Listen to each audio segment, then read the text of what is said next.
এটা আমি কত করে বুঝাই কইলাম, দেখ পাগলামি করিস না, কারণ ওই ডিউটি ছাড়লে আর পাবি না।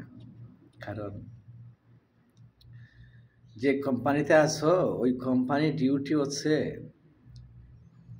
চিনি কোম্পানি, এয়ারপোর্ট, প্লাস্টিক কোম্পানি, কিন্তু ক্যাটারিংয়ে আর ঢুকতে পারবো না। তো একটু বুঝে শুনে চলো, যাতে মানুষে ভালো বলে। তো আমার কথা শুনলো না। এই যে এই ঠান্ডাগুলো আছে না, এই ঠান্ডাগুলো কত পালাইছি, কত মানুষের দিয়েছি, কিন্তু নিজে খাইতে পাই না। কারণ কথাই বলে না, সঙ্গে গুণে লোহা জলে বাসে।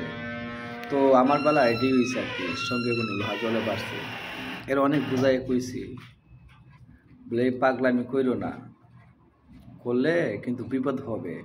তো আমার কথা শুনলো না, তো আজকে বিপদই হলো, এটাই হলো। আজকে তুই এক জায়গায়, আমি এক জায়গায়।